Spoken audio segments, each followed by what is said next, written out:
مجلس رابطہ بالعلماء والمشائخ کی کاوش، عالمی مدنی مرکز فیضان مدینہ باب المدینہ کراچی پاکستان کا دورہ، حضرت مولانا ممتاز احمد قادری صاحب دامت برکاتہم العالیہ خطیب الحضرت مدینہ المرشد بریلی شریف سے برادر حضور حافظ ملت علیہ الرحمہ مبارک پور اعظم گڑھ یو پی ہند نے عالمی سطح پر ہونے والی خدمات دعوت اسلامی کو خوب سراہا اور دعاؤں سے نوازا۔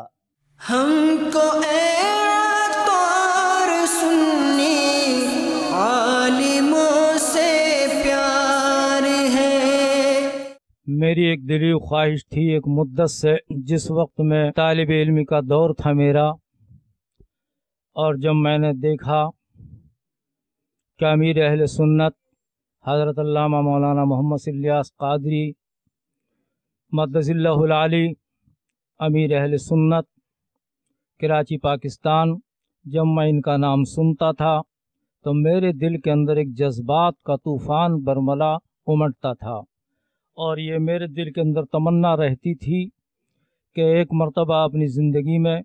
کراچی کی سرزمین پر پہنچ کر فیضان مدینہ کا نظارہ اپنی ان ترستی ہوئی آنکھوں سے کروں۔ الحمدللہ کہ میں کراچی کی سرزمین پر آیا، اور میں نے یہاں آ کر جو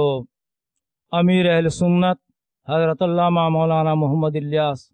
قادری نے جس لگن اور جن کاوشوں کے ساتھ، جس محنت کے ساتھ یہ کام کیا ہے، مولا تبارک و تعالی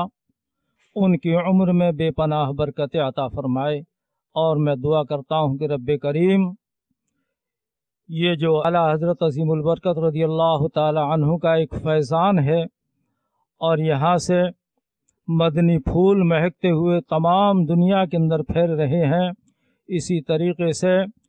دین و اسلام و سنت کی تبلیغ کرتے رہیں تو انشاءاللہ عز و جل ایک وہ دن آئے گا کہ ہمارا ہی چرچا صبح قیامت تک ہوتا رہے گا، اور ہم مدینے والے آقا صلی اللہ تعالی علیہ وسلم کے غلاموں میں ہمارا نام ہوگا، اور انشاءاللہ بروز قیامت ہماری مدد نبی کونین صلی اللہ تعالی علیہ وسلم فرمائیں گے۔ یہ میری دلی خواہش تھی اور آرزو تھی کہ میں زندگی میں ایک مرتبہ فیضان مدینہ کو دیکھوں، کہ اللہ کا لاکھ لاکھ شکر اور احسان ہے کہ میں نے اپنی آنکھوں سے دیکھا۔ میں اس فیضان مدینہ کی جتنی تعریف کروں وہ کم ہے،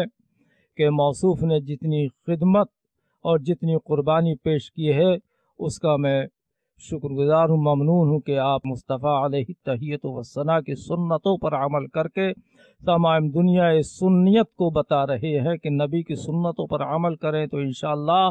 اگر ایک مردہ سنت پر اگر کسی نے عمل کیا تو 100 شہیدوں کا ثواب اس کو ملتا ہے۔ یہ امیر اہل سنت کا پیغام ہے کہ نبی کونین صلی اللہ علیہ وسلم کی سنتوں کو زندہ کریں، اور دعوت اسلامی کا یہی پیغام ہے۔ اور دنیا بھر میں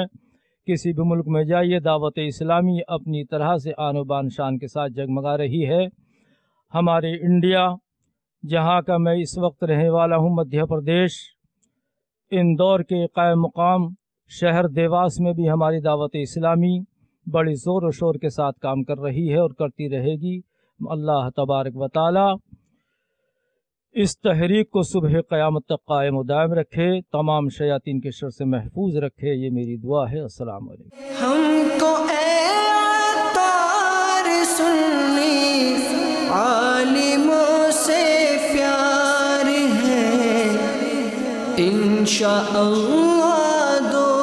جہاں میں اپنا بیڑا پار ہے، انشاءاللہ دو جہاں میں اپنا بیڑا پار